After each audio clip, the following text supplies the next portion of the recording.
Bonjour et bienvenue à la session d'apprentissage Apprendre ensemble, refuge d'urgence et centre d'intervention à toxicomanie. Cette session est enregistrée.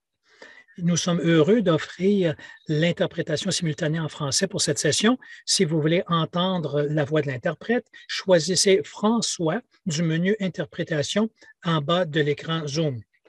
Si vous avez besoin d'aide pendant le webinaire, vous pouvez contacter un de nos réalisateurs avec le clavardage. Mon nom est Jessica Hodge et en tant que directrice de programme sur ce programme, je suis heureux de vous accueillir comme une des co-hôtes pour le webinaire d'aujourd'hui.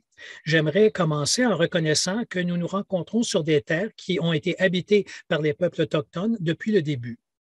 En particulier, je reconnais que j'héberge ce webinaire de Perth en Ontario, qui est le territoire traditionnel des Anishinaabe, Huro-Wendat et Haudenosaunee. Ce territoire est couvert par le traité du Haut-Canada. Nous reconnaissons et sommes reconnaissants du lien historique à cet endroit et du fait de pouvoir se réunir ici aujourd'hui. À Santé Excellence Canada, nous sommes heureux de continuer à travailler pour tous les citoyens du Canada. Santé Excellence Canada est une organisation avec une orientation envers l'amélioration des soins de la santé pour tout le monde au Canada. Nous croyons dans le pouvoir des gens et des données probantes et qu'en les réunissant, nous pouvons avoir les meilleurs soins de la santé au monde. Nous sommes un organisme sans but lucratif fondé ou financé surtout par Santé Canada. Nous sommes heureux de partager que ce programme est livré en partenariat avec le Centre canadien sur les dépendances et l'usage de substances et le BC Patient Safety and Quality Council.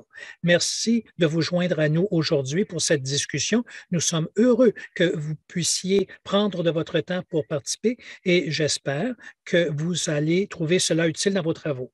Avant de commencer, j'aimerais que notre co-hôte se présente à vous pour vous présenter et présenter nos conférenciers. Alors, bonjour tout le monde. Je suis Sue Craig et je veux commencer en mentionnant que nous reconnaissons que les bureaux de la CCSA sont situés dans les territoires non cédés des peuples algonquins Anishinaabe, qui sont les fiduciaires de ce territoire depuis le début des temps. Nous sommes heureux d'avoir la possibilité de travailler sur ce territoire. Nous reconnaissons les peuples autochtones comme des porteurs des connaissances traditionnelles et aujourd'hui, chacune des régions sont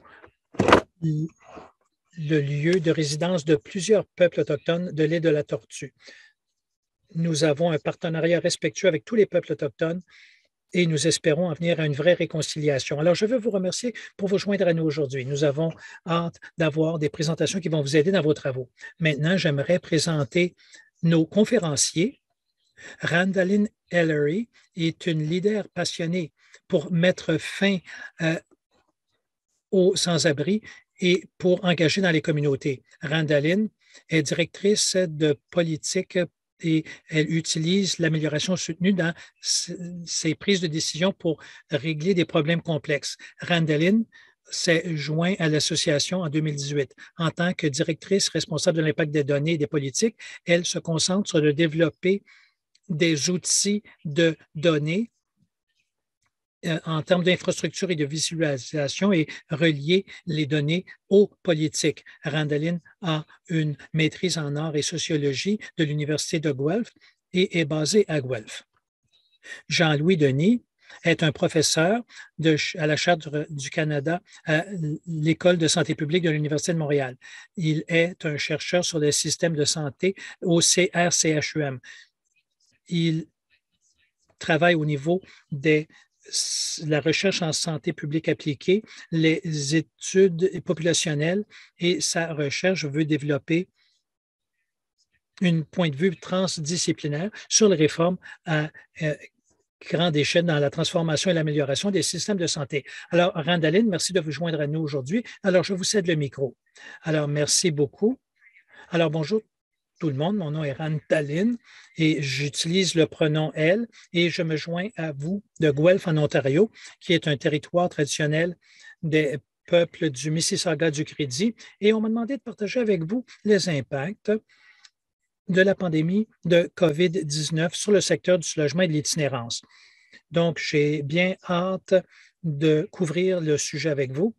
Et maintenant, passons à la prochaine diapo. Alors, ma présentation aujourd'hui va vous traiter de l'impact sur le secteur du logement et de l'itinérance dans les différentes vagues de la pandémie. Et cette information est obtenue étant donné que, comme Alliance canadienne sur l'itinérance, nous desservons des communautés dans le secteur depuis le début de la pandémie en mars 2020 et on l'a fait sur une base régulière pendant les différentes vagues. Et donc, je vais couvrir les défis et les occasions qui sont arrivés pendant chaque vague, en commençant dans la pré-pandémie, quand ça fonctionnait assez bien comme secteur, on réussit à obtenir des réductions, et ensuite, dans la première vague, et ça a surpris bien des gens qui ont eu des problèmes avec les défis initiaux, et ensuite, on va couvrir les deuxième, troisième et finalement quatrième vagues. Alors maintenant, nous allons regarder à quoi ça ressemblait pré-pandémie. Et comme secteur, nous étions sur une voie très positive. Nous venions de voir le dévoilement de la stratégie nationale sur le logement et ça a été très motivant. On avait entendu les engagements du fédéral de mettre fin à l'itinérance chronique et on voulait aussi travailler sur le programme Finding Home. Et au niveau provincial en Ontario, on a vu des engagements pour renouveler le logement communautaire et appuyer les stratégies de logement. Et nous avons eu des communautés à travers le Canada avec lesquelles on travaillait à l'Alliance qui faisaient une démonstration de réduction mesurable. Et ça nous permettait de concevoir que l'on pouvait avoir des approches utiles pour permettre aux communautés de se concentrer sur les stratégies pour réduire l'itinérance et les sans-logis. Maintenant, avec tout ça, nous avions quand même de nombreux défis. Les communautés avec lesquelles nous travaillions parlaient de complexification de leur clientèle. De plus en plus, il y avait une trimorbidité, problèmes de santé mentale, toxicomanie, problèmes de santé physique, qui les mettaient dans la catégorie qu'on appelait des fois difficile à loger. Et on avait aussi la crise des opioïdes, une pénurie de logements. Et notre crise de logement au Canada a atteint un nouveau sommet. Et le secteur de l'itinérance et du logement avait des relations troubles avec les secteurs de la santé et on trouvait des façons de partager de l'information pour travailler de façon collaborative. Et ensuite, on avait des employés qui avaient des salaires faibles, ce qui rendait la rétention plus difficile, tout en ayant les problèmes d'épuisement professionnel, de traumatisme indirect et de SSPT. Avec toutes ces pressions, et malgré les engagements provinciaux et fédéraux, c'est une bonne nouvelle, mais ça ne venait pas toujours avec les ressources requises. Donc, on avait de la pression de réduire les chiffres sans nécessairement avoir les ressources de la part de services de la santé pour y parvenir. Donc, c'est là où on en était avant la pandémie. Et si on regarde la prochaine diapo, nous allons regarder les données que nous avons obtenues. Au début de la pandémie, dans la première vague, comme tout le monde, nous avons été surpris par la pandémie et par sa rapidité. Et donc, nous avons commencé à contacter nos communautés à travers le Canada au début de mars. Et le plus important défi à ce moment-là, c'était le manque d'équipements de protection personnelle. Donc, on était en concurrence avec le secteur de la santé et tous ceux qui essayaient d'obtenir des équipements de protection personnelle appropriés. Et aussi, on connaissait mal ces équipements. On ne savait pas comment mettre et enlever l'équipement. Et ne sachant pas ce qui était requis, et on avait de la difficulté à obtenir du soutien des partenaires de la santé qui étaient concentrés ailleurs. Donc, le manque d'équipement de protection personnelle, de PP, était un défi au début. Et l'autre chose, c'était au niveau de la dotation. Étant donné que les salaires étaient bas, il y avait des préoccupations par rapport aux conditions dans lesquelles ils devaient travailler.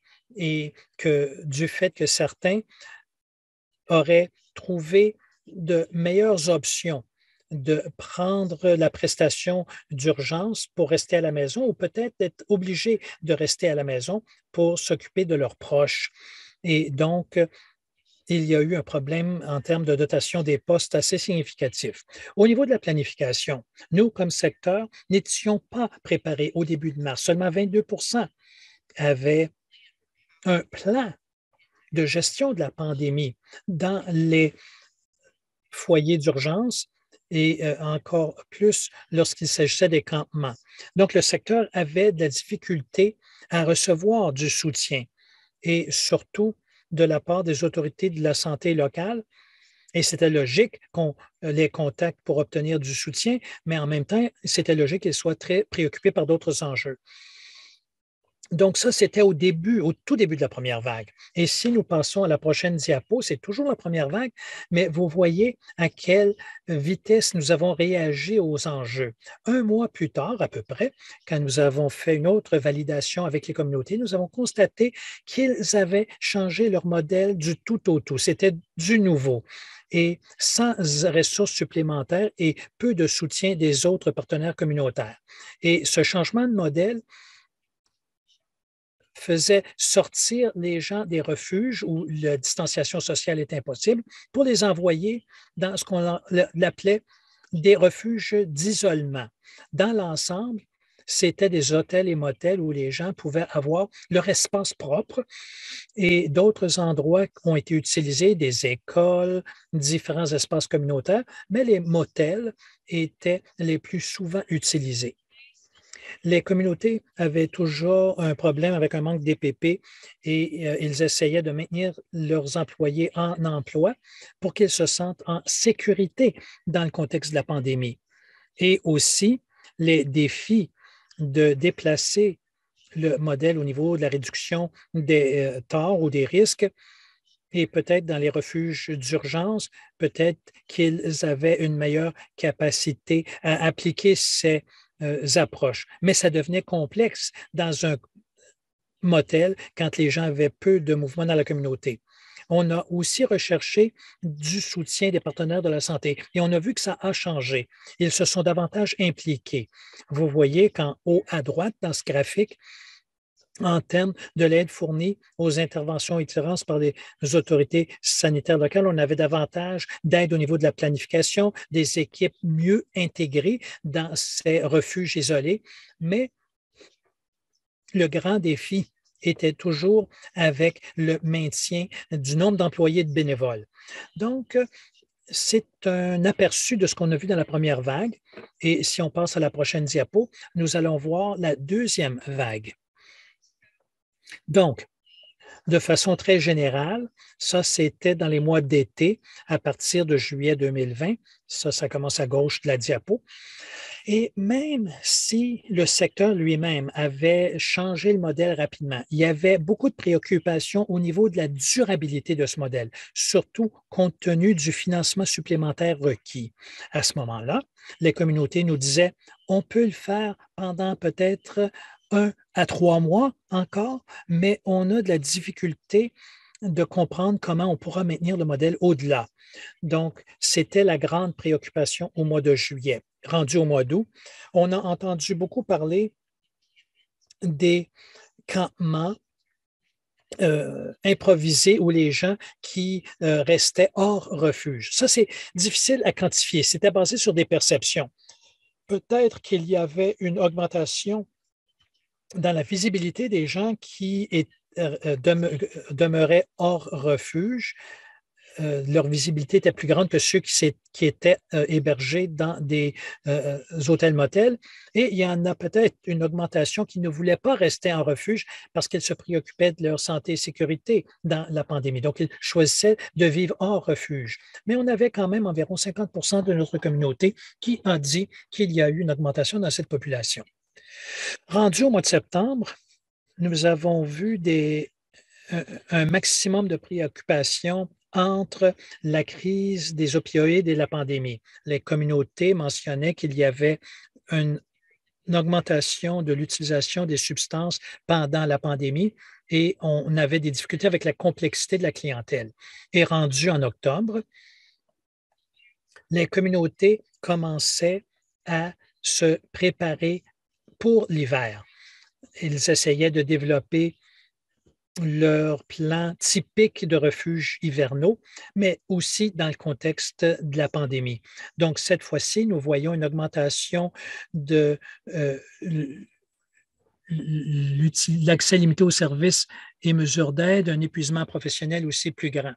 Et sur la prochaine diapo, dans cette troisième vague, ça, c'est à la fin décembre, début janvier. Et donc, ce qui était intéressant jusque-là, c'est que le nombre d'éclosions dans les refuges d'urgence était en fait très faible. Ça se produisait dans les grandes villes, Toronto, Ottawa, Edmonton, c'est ce qu'on entendait. Mais ça n'a pas frappé les plus petites communautés ou de taille intermédiaire avant le début de 2021.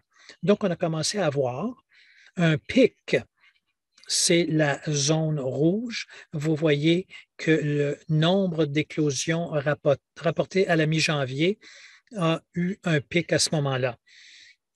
Ça, c'est à l'époque où on commençait à se demander, hey, les choses reviennent-elles à la normale? Mais en fait, certaines de nos communautés, surtout les plus petites, étaient les plus affectées rendues là. Nous étions courants des éclosions dans les refuges. Nous entendions parler d'éclosions dans les situations d'hébergement, soit l'hébergement social, traditionnel, mais moins dans les camps. Et peut-être que c'était le manque de communication au niveau des services de vulgarisation qui se produisait au niveau des camps, mais on n'en entendait pas parler. On n'entendait pas parler d'éclosion dans ces situations. En bas à droite, vous voyez que 73 des participants ont vécu au moins une éclosion dans un refuge d'urgence depuis le début de la pandémie. Ça, c'est au début de 2021.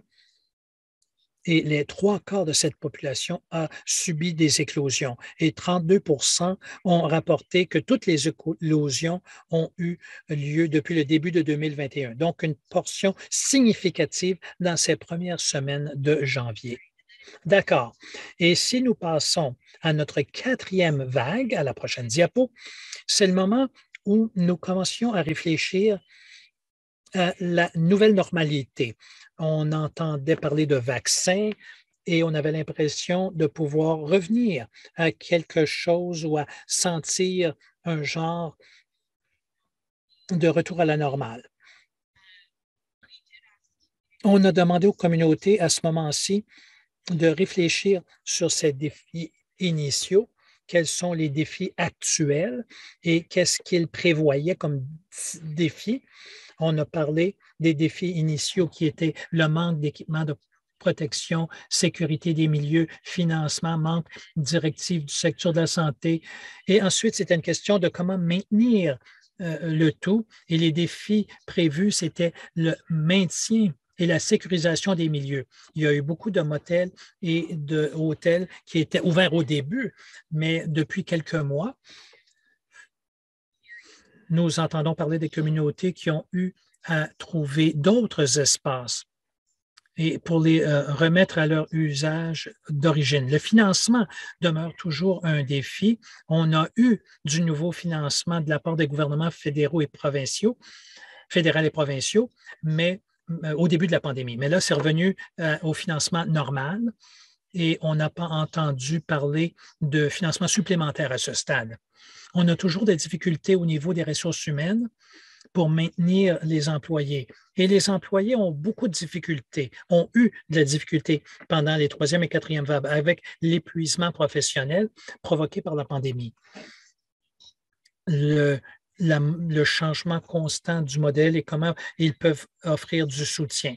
Basé sur l'information disponible, les participants au sondage ont eu à parler des augmentations d'itinérance ou des modifications à l'itinérance. Certaines communautés ont de meilleures données que d'autres. Donc, certaines des données ont informé les perceptions de ce qui se produit dans les communautés. Mais on a posé des questions sur l'itinérance totale ou l'itinérance chronique. Et de façon générale, une augmentation dans ces deux populations a été observée à la fois au niveau chronique et itinérance totale. On a aussi demandé s'ils avaient vu une augmentation dans le nombre de personnes dans les refuges ou les camps. Et dans les deux cas, tout le monde parlait d'augmentation. 75 des communautés rapportaient que l'itinérance sans refuge a augmenté. 55 ont dit que l'itinérance cachée a augmenté. Et ça, c'est les gens qui restent chez des proches. Et une augmentation de 85 qui disait qu'il y avait une augmentation de ceux à risque. Et l'attente est que nous allons continuer à avoir une augmentation de ces chiffres. Les chiffres que nous suivons et qui nous encouragent en termes de données de qualité ont tendance à être sur la population chronique.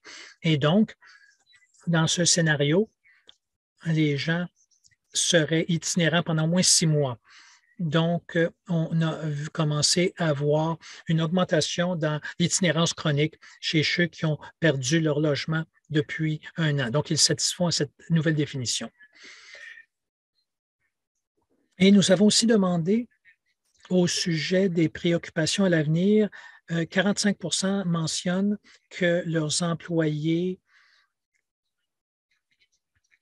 ont eu un contact avec la COVID dans les refuges d'urgence depuis 3 mois. Et quand on demandait du nombre de cas dans nos sondages réguliers, on voyait une tendance intéressante où on voyait le nombre de employés infectés qui augmentait une semaine et la semaine suivante, le nombre de cas augmentait chez la clientèle. Et donc, il y avait ce genre de va-et-vient des mois à la fois. Comme je l'ai mentionné, il y a eu des éclosions dans les refuges d'urgence qui continuent à affecter les communautés de taille intermédiaire et petite et on commence à voir ou à être plus conscientisé au sujet des éclosions dans les campements également. L'autre élément, et je ne pense pas l'avoir couvert sur la diapo, c'était pendant la 4e vague, la 5e vague. C'était au niveau des vaccins et la distribution des vaccins aux clients ou aux individus en situation d'itinérance. Le défi, c'est de faire le suivi des individus entre doses. Ça, c'est le principal défi. L'autre, c'est la résistance à la vaccination. Il y a beaucoup d'informations qui circulent. Donc, ça devient de plus en plus difficile d'inciter les gens en refuge de respecter les règles de la pandémie malgré l'absence de vaccination. Et c'est toujours très important de maintenir la distanciation dans ces environnements. Donc, je crois que cela couvre ma présentation. Je serai heureuse de partager cette information avec vous, mais je suis prête à répondre à vos questions si on a le temps. D'accord. Alors, merci Randaline pour votre présentation et pour avoir partagé avec nous les données que vous avez partagées avec nous depuis presque 2 ans et de partager les défis actuels et anticipés pour la pandémie pour ceux qui desservent les populations. Maintenant, je vais le remettre à Jean-Louis Denis et sa présentation sur gérer le changement en période tumultueuse. Jean-Denis, à vous. Le micro de Jean-Denis est éteint. Jean-Denis, je vous invite à allumer, Jean-Louis plutôt, je vous invite à allumer votre micro. Alors, merci pour la présentation et c'est toujours souhaitable quand le micro est allumé.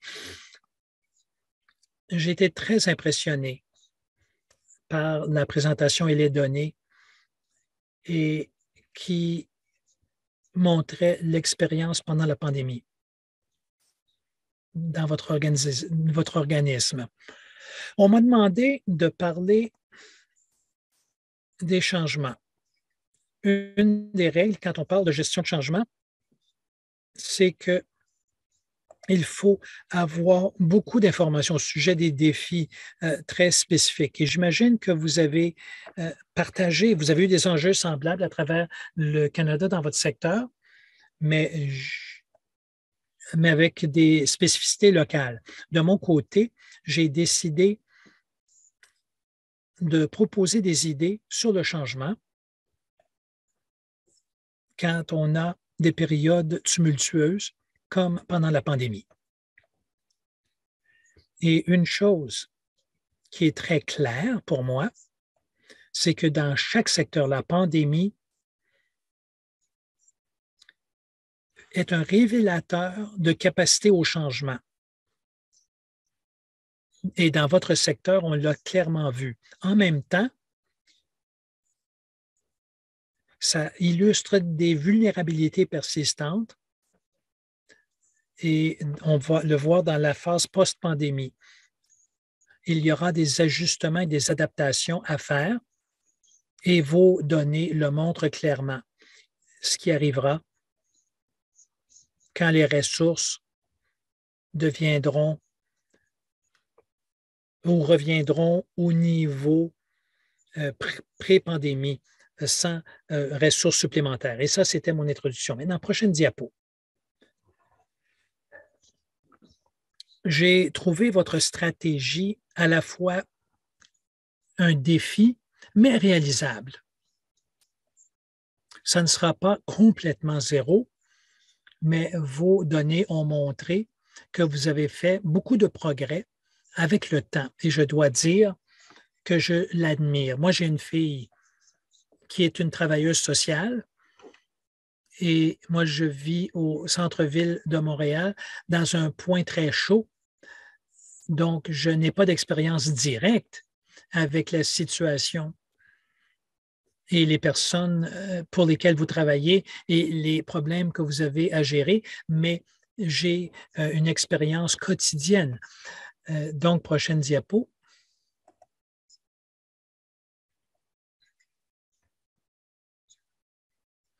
Un apprentissage général au sujet des changements, c'est que les organisations réalisent des changements et des adaptations générales. Et ça peut varier d'une organisation à l'autre à travers différents secteurs ou activités, mais de plus en plus, nous voyons des changements significatifs, y compris au niveau politique et des politiques, en se joignant à des réseaux, peut-être des réseaux canadiens comme l'Alliance canadienne. Ça nous prend un réseau de secteurs qui peuvent aider à faire les choses différemment, y compris réussir à obtenir de l'expertise et des ressources. Et bon, c'est un petit peu petit, là. Quand vous regardez le changement, on voit le changement autour de 4 piliers. Un aspect important du changement, ce sont les idées ou les états d'esprit. Ça peut être des choses très simples, comme ne pas fournir des refuges simplement parce qu'on est pendant l'hiver, mais changer la façon de penser pour se dire, hey, on a besoin de refuges permanents pour les sans-abri. Mais c'est un genre de changement dans l'attitude qui a beaucoup de conséquences dans notre façon d'entrevoir les actions à prendre et comment nous allons travailler avec d'autres pour atteindre ces objectifs. Un autre aspect,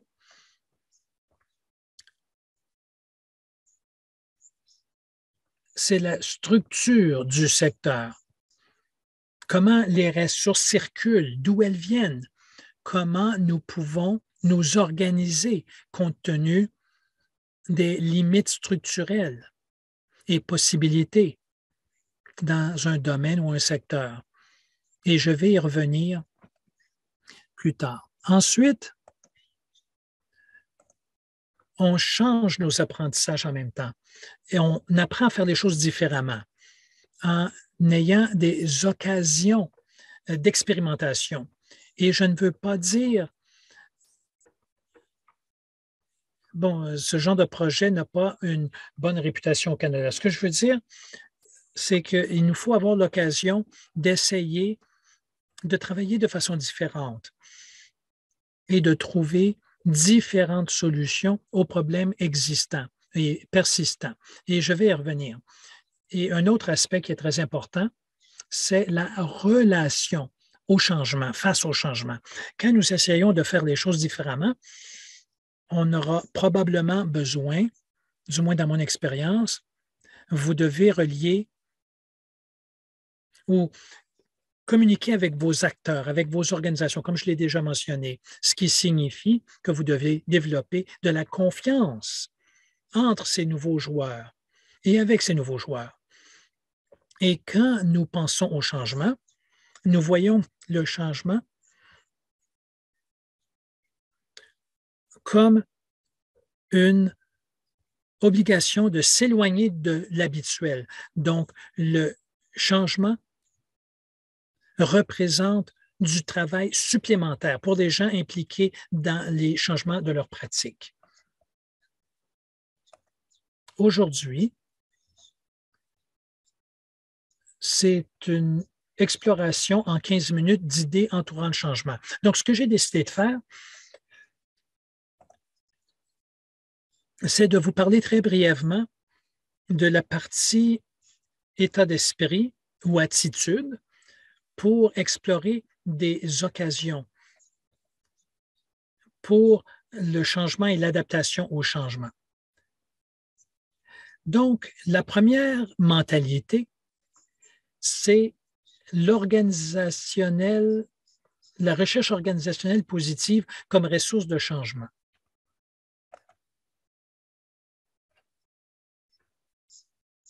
Cette mentalité, et ça me frappe quand je vois les organisations communautaires, c'est dans leur ADN. Ce sont des organisations qui sont mues par leur mission. On dit ça de toutes les organisations, mais certaines ont plus de motivation pour leurs valeurs. C'est si important à leurs yeux pour les autres êtres humains que les gens sont vraiment engagés parce que leur motivation vient de faire une différence pour leurs congénères. Et ça, c'est un aspect très important pour le changement. Souvent, nous regardons ce que l'on appelle la déviance positive. Ce sont des gens qui réalisent des choses fantastiques avec peu de ressources. Et je vais dire, ce sont des gens qui ont un engagement inhabituel.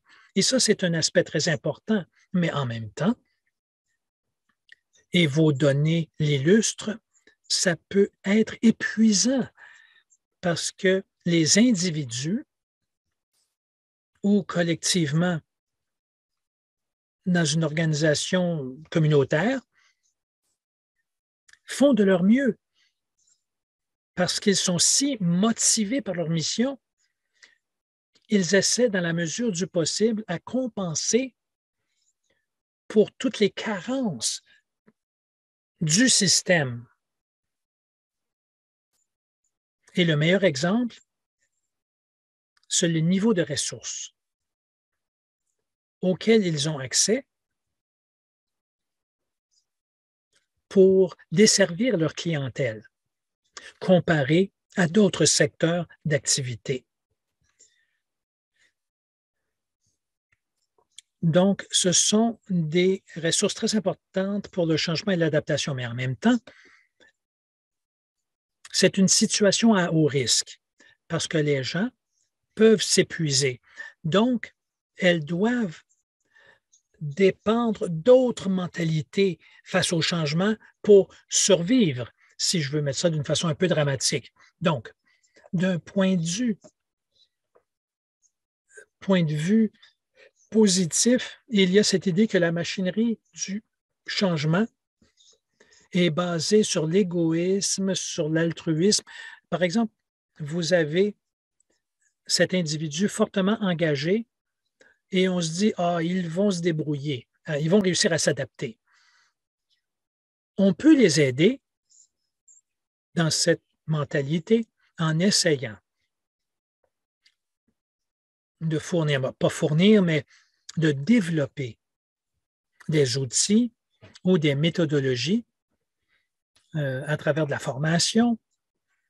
La formation est un élément important de cette mentalité. Et il faut avoir l'énergie pour développer des changements et de l'adaptation. Parce que ce qui doit les attirer, c'est la possibilité de réaliser le changement. Bon, on va sauter à la prochaine diapo. Une autre mentalité du changement, c'est la dimension de l'apprentissage social. La plupart d'entre vous avez entendu parler de la communauté de pratique. L'idée ici, c'est qu'il faut devenir très systématique en tant qu'organisation comme groupe sur ce que l'on doit apprendre pour faire face à la phase de reprise, de récupération. Et ici, l'apprentissage, c'est la ressource clé pour améliorer la capacité à s'adapter ou à développer du changement dans des contextes difficiles. C'est basé sur l'hypothèse que le changement émerge, est quelque chose en émergence, comme par exemple, vous êtes dans le flux d'un événement comme une pandémie, vous vous adaptez au quotidien dans la mesure du possible, et tout d'un coup, vous arrivez au point où vous dites, OK, il faut prioriser ou devenir plus systématique sur les priorités ou sur telle ou telle intervention dans la communauté. Et nous allons concevoir un modèle et nous allons identifier des secteurs. On va échanger nos expériences. On va inviter des gens d'autres organisations pour partager leur expérience. Mais l'idée, et ça devient très systématique sur ce que vous croyez devoir apprendre pour faire face à l'étape de la reprise. Et la machinerie du changement et de l'adaptation, on appelle ça une discipline de domaine. Les gens collectivement identifient les priorités d'apprentissage pour les prochains, par exemple, 6 mois. Nous allons traiter de tel ou tel problème ou innovation pour ceci ou cela. Il y a une discipline de pratique. Les gens collectivement vont concevoir une stratégie d'apprentissage. Ils vont peut-être dire, nous allons partager un article sur ceci et on aura des discussions si on en a le temps. Nous allons créer des webinaires avec des organismes partenaires et il y a une discipline de communauté. Cette machine du changement va susciter des résultats positifs si les gens y participent de façon disciplinée dans ce soi-disant programme d'activité d'apprentissage. Et certaines personnes dans les organisations doivent prendre le leadership. Ils vont devenir ce que l'on pourrait appeler une communauté de pratique. Et c'est différent de la première mentalité, parce que vous insistez sur le besoin de développer de nouvelles capacités, de nouveaux apprentissages de façon très systématique afin de s'appuyer sur la motivation intrinsèque qui est très appréciée. Et maintenant, la prochaine diapo, et on va en passer à la suivante. Et la troisième mentalité pour le changement, il faut accepter de discuter, comme vous le faites souvent dans ce genre d'alliance, c'est de dire, d'accord, c'est bien beau d'être motivé au niveau local ou national, c'est très bien d'avoir des activités d'apprentissage, comme des webinaires, mais on a besoin de davantage. On a besoin de réfléchir au changement et à l'adaptation à un niveau plus systémique, comme on le voit bien dans vos données. L'expérience dans notre secteur sont affectées par les politiques au sens large, comme celles qu'on a vues pendant la pandémie, mais aussi, qu'est-ce qui produit l'itinérance? Par exemple, qu'est-ce qui incite les gens à consommer? Et peut-on trouver une façon de changer l'équilibre du système? Par exemple, beaucoup de ressources consacrées au système de soins classique, peut-on réallouer des ressources davantage au niveau des priorités en émergence? Et peut-on une nouvelle politique qui va mieux soutenir l'inclusion de gens qui travaillent dans le secteur? Donc ici, nous passons de l'examen du changement, pas comme une ressource individuelle, pour les individus fortement motivés, vers une mentalité qui dit organisons-nous pour apprendre du nouveau ensemble, vers une troisième mentalité qui dit je pense que c'est vraiment presque un apostolat ou de l'action politique. Peut-on convaincre davantage de gens de participer à notre coalition, à notre alliance, et ensuite changer l'allocation de ressources et l'équilibre du pouvoir qui va faire en sorte que nous allons devenir un secteur plus solide et durable. Prochaine diapo. Donc, la machine du changement. Alors, peut-on mettre l'accent sur les forces en équilibre? Ce ne sont pas seulement des ressources. C'est simplement être apprécié comme secteur qui mérite du soutien et qui est capable d'en obtenir. Et bien sûr, il y a un élément ici de conflit social ou politique qui, des fois, change. Le changement peut être politique. Ça veut dire qu'il faut remettre en question les structures sociales qui ne répondent pas. Peut-être que nous pourrions offrir davantage aux gens dans des situations à risque. Bon, vous le savez mieux que moi, le changement social ne se produit pas simplement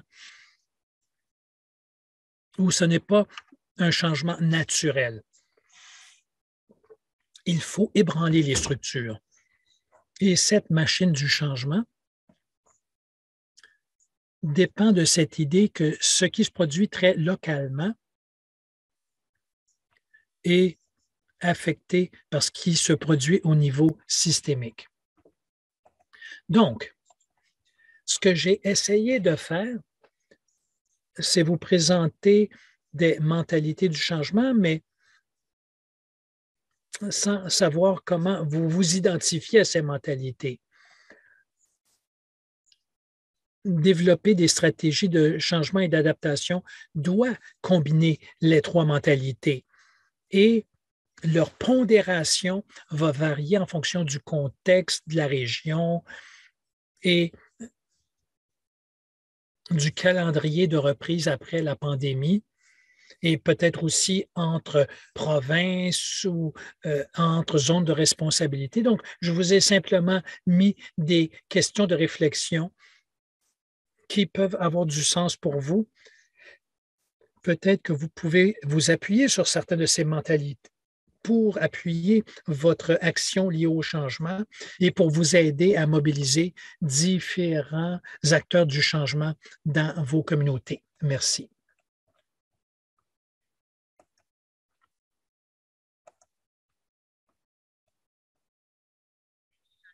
Merci, Jean-Louis. Je vais remettre le micro à Randaline. Avez-vous des réflexions basées sur la présentation de Jean-Louis et le contexte que vous avez partagé avec nous plus tôt? D'accord, merci. Je crois que votre travail sur les mentalités est très important pour que les gens passent de la mentalité de nécessité vers une d'abondance. Ça, c'est peut-être un de nos défis. On essaie de s'adapter sur une base quotidienne et on a toujours à se battre pour du financement.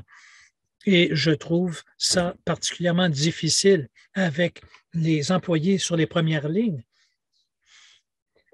qui, des fois, ne sont pas au courant des travaux de transformation de système qui se produisent. Donc, établir ces ponts, c'est aussi un élément très important. Mais l'autre élément que j'ai aimé, c'est l'idée d'attirer les gens dans vos réseaux parce que nous avons vu l'impact de ça pendant la pandémie, d'être capable de regrouper ces données pour informer nos partenaires du gouvernement et ça nous a permis d'obtenir plus de financement. Alors, mieux nous pouvons travailler ensemble pour identifier ces thèmes récurrents qui se produisent à travers le Canada et à travers le secteur, plus nous allons avoir de pouvoir comme groupe de défense.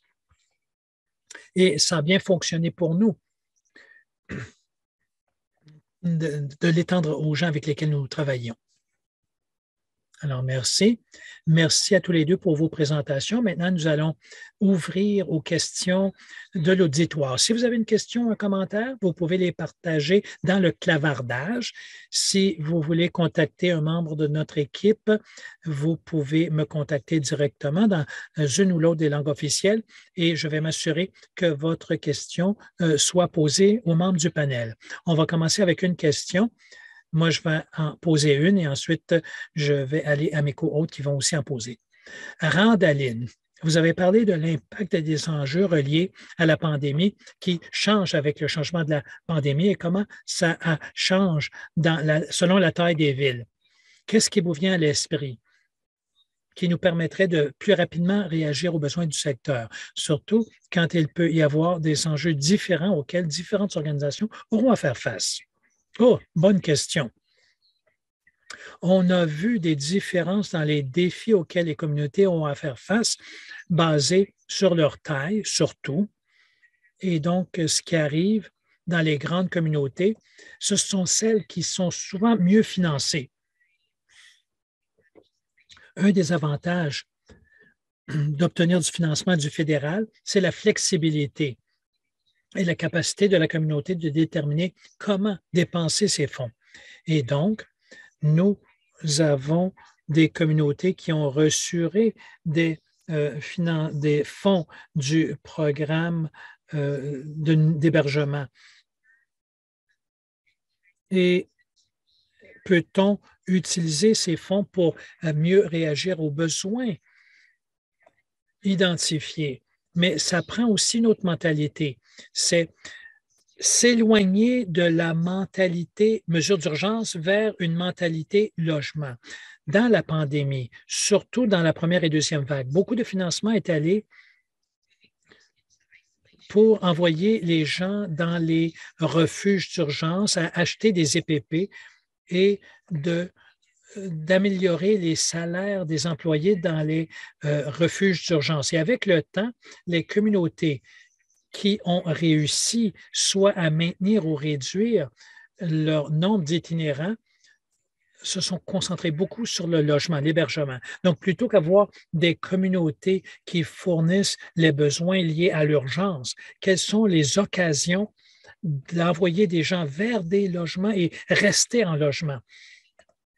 L'occasion existe pour ce changement de mentalité, mais bien sûr, c'est très difficile de le faire quand vous êtes dans le feu de l'action. Mais à travers différents types de communautés, ça, c'est l'élément où on a vu une amélioration soutenue.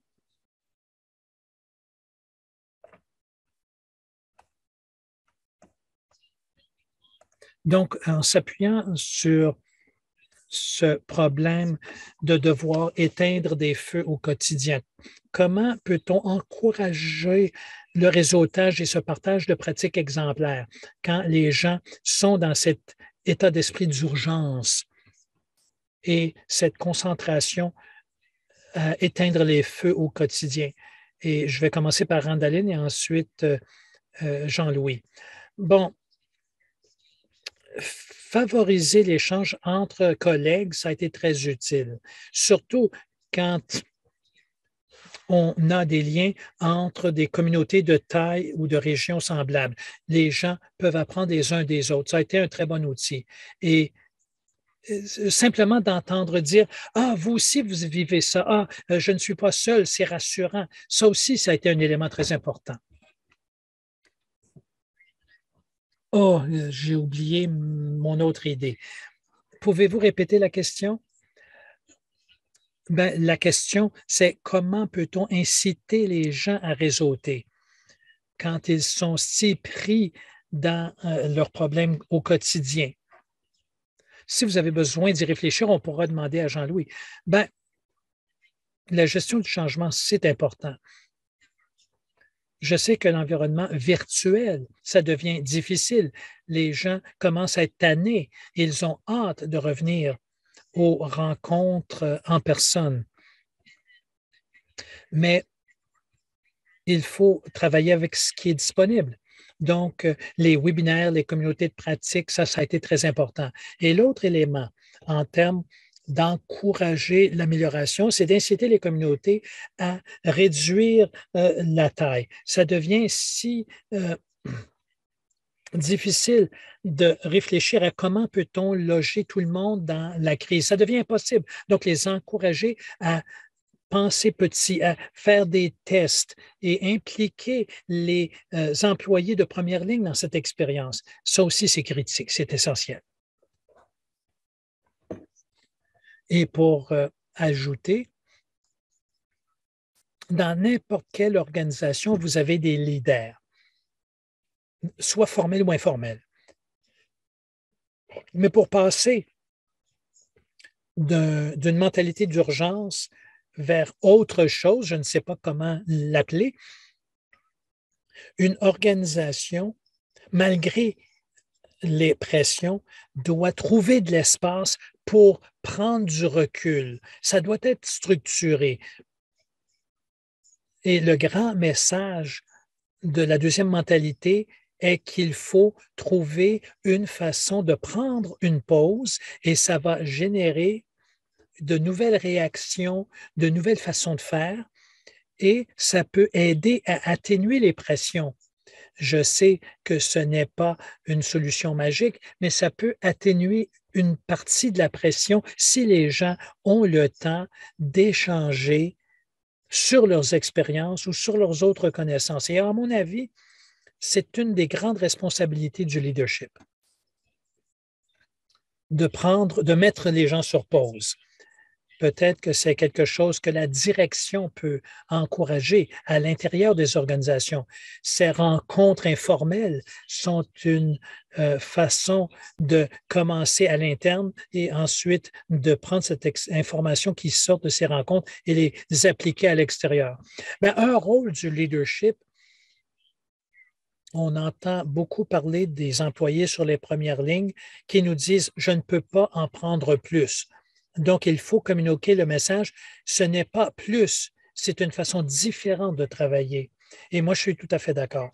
Le leadership a une responsabilité de créer de l'espace, de créer des occasions pour que les employés de première ligne puissent réfléchir aux occasions, identifier les solutions, les valider. C'est une façon différente de travailler, pas un supplément de travail. Je ne sais pas s'il y a une autre question ou si je peux réagir. Allez-y et vous pouvez ajouter à ça, Jean-Louis.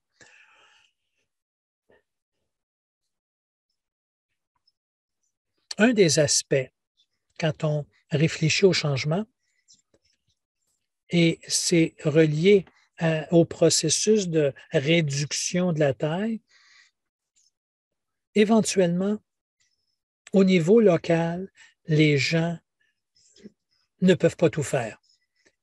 Ils ne peuvent pas compenser à l'infini pour un manque de ressources, pour un manque de conditions de travail décentes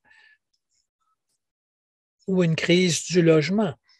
Nous devons le reconnaître de façon explicite, comme vous le faites en tant qu'alliance pour essayer de voir si on peut trouver du soutien à un autre niveau. Peut-être que j'ai présenté la mentalité du changement trop comme un mouvement politico-social, mais ça en fait partie à un certain point. Éventuellement, les gens doivent sentir qu'ils ont un appui de la part du système, que ça existe pour appuyer ce qu'ils font au niveau local. Parce que les gens deviennent épuisés lorsqu'ils essaient de compenser un niveau trop élevé de vulnérabilité. Merci. Nous avons une question qui a été posée. Alors, Anne Daline, avec vos conversations avec les organismes à travers le pays, avez-vous entendu dire si une lentille affectée par les traumatismes a été utilisée pour appuyer les organismes communautaires? C'est assez fréquent d'utiliser cette approche et aussi de donner de la formation aux employés de première ligne. Un des défis, c'est le taux de roulement dans le secteur. Même une organisation qui fournit de la formation à tous les 6 mois, vous avez beaucoup de nouveaux employés pendant cette même période. Et on a vu des communautés faire des choses intéressantes pour aider à appuyer leurs employés.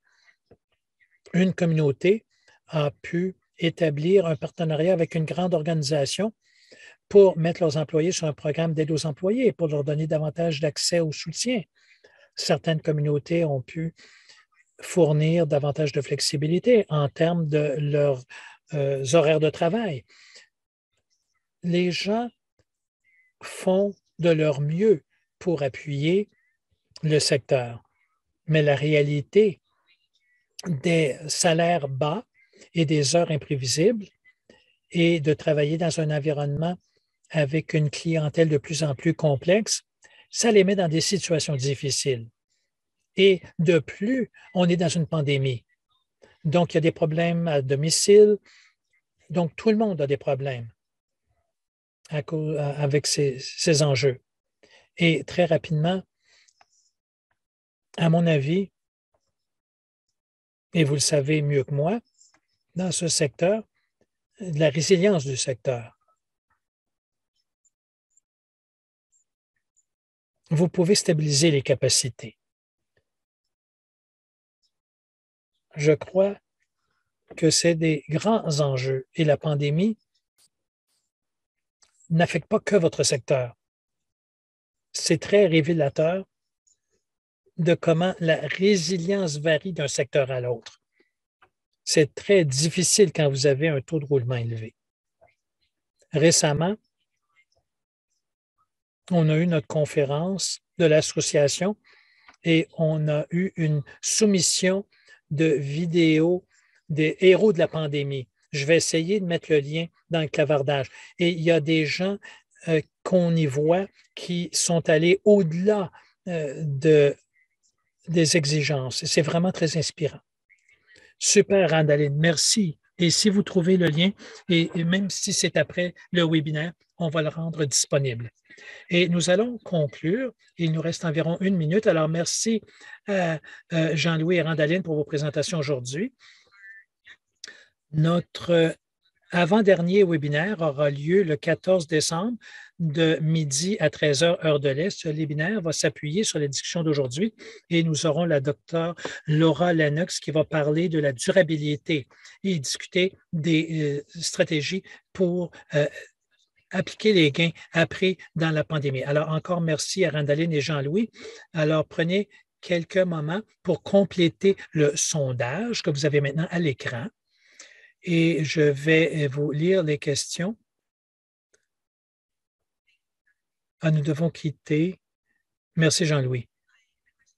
Les questions à l'écran sont je connais mieux les défis anticipés de la COVID-19 et les stratégies de changement qu'avant ce webinaire. Tout à fait d'accord à fortement désaccord.